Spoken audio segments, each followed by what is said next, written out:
आज चाहिँ हामी नम्बरको प्रकारहरू टाइप्स अफ नम्बर पढ्न जाँदैछौँ। त्यसमध्ये हामीले सुरुमा चाहिँ नेचुरल नम्बर पढ्दैछौँ। Natural number, whole number, integer, rational number, irrational number, real number भने कस्तो नम्बरहरूलाई भन्छ त नि। आज हामी त्यो बुझ्न जाँदैछौँ। सुरुवात गरौँ नेचुरल नम्बरबाट। नेचुरल नम्बरलाई हामीले नेपालीमा प्राकृतिक सङ्ख्या पनि भनिन्छ। यसबाटै बुझ्न सकिन्छ कि हामीले नेचुरल नम्बर कस्तो बेलामा युज गरिन्छ। कस्तो नम्बरहरू भने जुन चाहिँ प्राकृतिक रूपमा भएका क्वान्टिटीहरूलाई, कुनै वस्तुहरूलाई गन्नको लागि प्रयोग गरिन्छ। जस्तै हामीले कुनै वस्तुलाई गन्नको लागि त्यहाँ 10वटा एप्पल छन् भने, स्याउ छन् भने हामीले तिनीहरूलाई 0, 1, 2, 3 भन्दै गनिन्छ र गनिँदैनन्। हामीले जहिले पनि कतिबाट सुरु गरिन्छ, 1बाट सुरु गरिन्छ कि होइन भनेपछि नेचुरल नम्बर जहिले पनि 1बाट सुरु हुँदो रहेछ। 1बाट सुरु भएर पोजिटिभ इन्फाइनाइट, पोजिटिभ मात्र भनेको छु मैले, पोजिटिभ इन्फाइनाइटसम्मको सबै नम्बरहरू के हुन् त नेचुरल नम्बरहरू हुन्। यसलाई हामीले सिम्बल चाहिँ क्यापिटल एनले पनि रिप्रेजेन्ट गरिन्छ है। अब होल नम्बर हेरौँ। होल नम्बर भनेको पूर्ण सङ्ख्या। यो टपिकमै एन्सर छ पूर्ण सङ्ख्या। पूर्ण सङ्ख्या भनेको अब यसमा 0 पनि थपेर, नेचुरल नम्बरमा 0 पनि इन्क्लुड गर्यो भने के भन्दो रहेछ, होल नम्बर हुन्छ। होल नम्बर कहाँबाट सुरु हुँदो रहेछ, 0बाट। 0, 1, 2, 3 डट डट डट कहाँसम्म त पोजिटिभ इन्फाइनाइटसम्म, जहाँसुकै भए पनि भयो। अब अर्को रह्यो हाम्रो इन्टिजर।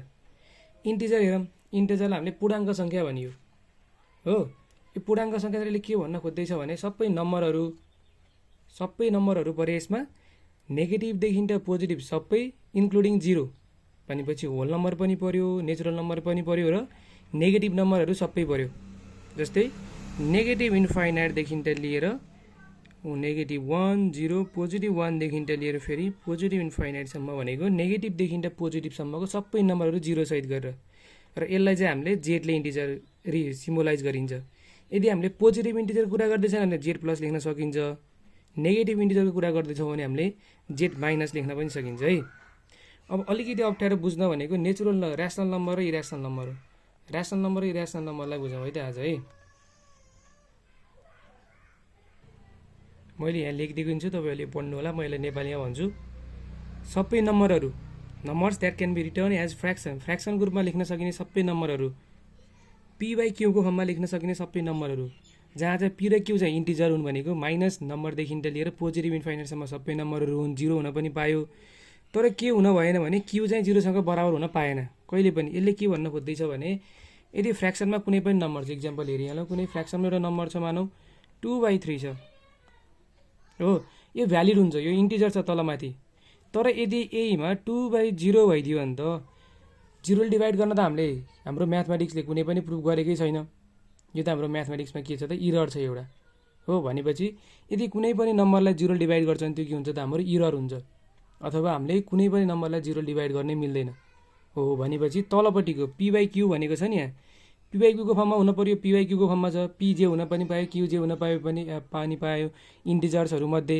तर क्यू चाहिँ 0सँग चाहिँ बराबर हुन पाएन। अरू इन्टिजर्सहरू जे हुन पनि पायो, फेरि माथिपट्टि 0 हुन पायो है। हेर्नु फेरि कस्तो छ फेरि है, माथिपट्टि 0 हुन त पायो, किनभने 0/2 भनेको कति हुन्छ त, 0 हुन्छ। त्यही भएर यो गर्न चाहिँ पाइयो, तर हामीले यो चाहिँ पाइएन है। अब यो ऱ्यासनल नम्बर्स भनेको नै यिनै नम्बरहरू हो। जस्तै हेरिहालौँ, म इक्जाम्पल दिइहाल्छु। 2/3 होला हो, 1/-5 होला, -3/-2 होला।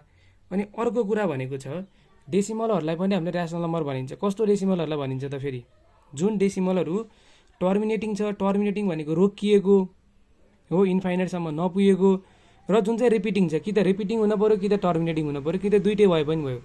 जस्तै डेसिमल हेरौँ 0.75, यो के छ डेसिमल टर्मिनेट भएछ, यहीँ सकिएछ, यहाँ त पछाडि कुनै डिजिटहरू छ र छैन।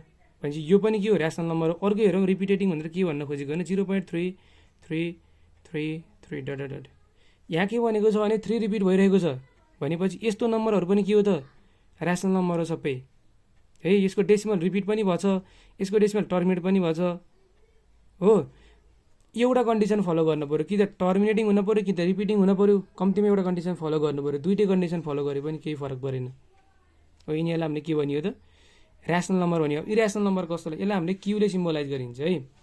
अब हामीले इरेसनल नम्बर कस्तोलाई भनिन्छ, नेपालीमा हामीले यसलाई अनानुपातिक पनि भनिन्छ। Numbers that can be express as a single fraction, simple fraction, एउटा फ्र्याक्सनको रूपमा लेख्न सकिँदैन। This include non repeating, non terminating decimal, जुनमा चाहिँ हाम्रो रिपिट नभएका र नन टर्मिनेट भएका नन टर्मिनेटिङ डेसिमल्सहरू पर्छन् जुन चाहिँ रोकिँदैनन्।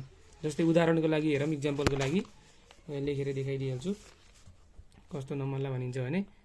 इक्जाम्पल जस्तै रुट 2 मैले क्यालकुलेटरमा हाने भने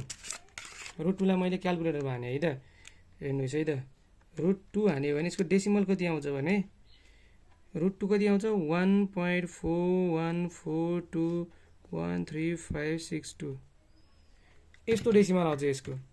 यसको डेसिमल टर्मिनेट पनि भएको पनि छैन। क्यालकुलेटरमा त 9 वटा डिजिट मात्रै देखाउँछ, हामीले कतिवटासम्म सेट गर्ने हो त्यो सेट गर्न मिल्छ, तर नर्मल्ली 9 वटा देखाउँछ।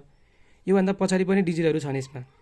हो, यो टर्मिनेट पनि भएको छैन र रिपिट पनि छैन। कुनै नम्बर रिपिट भएपछि एउटै प्याटर्न, फेरि 4 यहाँ पनि आएको छ, यहाँ पनि आएको छ, 2 यहाँ छ, त्यस्तरी भनेर हुँदैन, एउटै प्याटर्न रिपिट हुनु पऱ्यो। जस्तै 2.42 छ भने यो 424242 नै हुनु पऱ्यो। हो, 2.5777 छ भने यो 77 नै हुनु पऱ्यो। एउटा प्याटर्न चाहिँ रिपिट हुनु पऱ्यो। यसमा कुनै प्याटर्न रिपिट भयो भएन।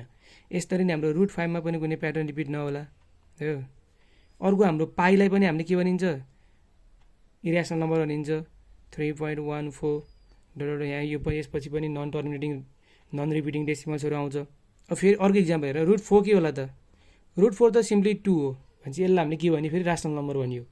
सबै नम्बरहरू रुटमा हुँदैमा चाहिँ इरेसनल हुँदो रहेछन्। हामीले तिनीहरूको डेसिमल हेर्नु पर्दो रहेछ। यस्तो नम्बर हामीले के भनिन्छ, इरेसनल भनिन्छ। र यसको सिम्बोल चाहिँ एउटा कुनै फिक्स सिम्बोल चाहिँ छैन यसको।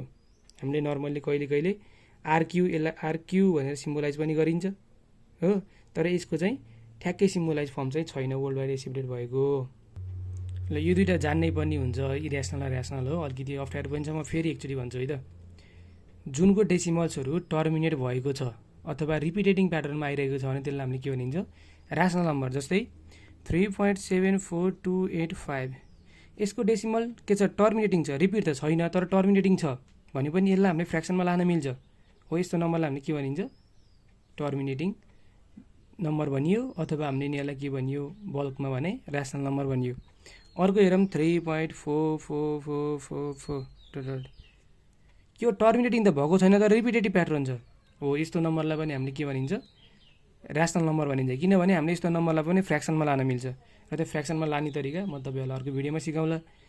अब रुट 2 लाई हामीले के भनियो, यसको डेसिमलहरू कति आयो त 144142135562 यस्तो आयो नि। हो, यसको डेसिमलहरू रिपिटेटिभ पनि आएन, टर्मिनेटिङ पनि आएन, रोकिँदा पनि रोकिएन कतै बिचतिरपट्टि। हो, यदि यही नम्बर 1.41421355 यहाँ गएर रोकिदिएको भए पनि अथवा 62 नै आएर रोकिदिएको भए पनि यो टर्मिनेटिङ हुन्थ्यो। तर यो रुट 2 को यो नम्बर रोकिँदैन कहिले पनि, यो नन इन्डिङको नम्बर हो। भनेपछि यसलाई चाहिँ यहाँसम्म रोकेको होइन, हामीले रेसनल नम्बर भन्नु मिल्थ्यो तर रोकिएन, डट आएपछि रोकिएन भन्ने बुझ्नु पऱ्यो। यो नम्बर डट आएपछि रोकिएन भन्ने बुझ्नु पऱ्यो। कुनै पनि नम्बरको पछाडि डट लेखेको छैन त रोकियो भन्ने बुझ्नु पऱ्यो। यसरी चाहिँ हामीले रेसनल नम्बर छुट्याउन सकियो।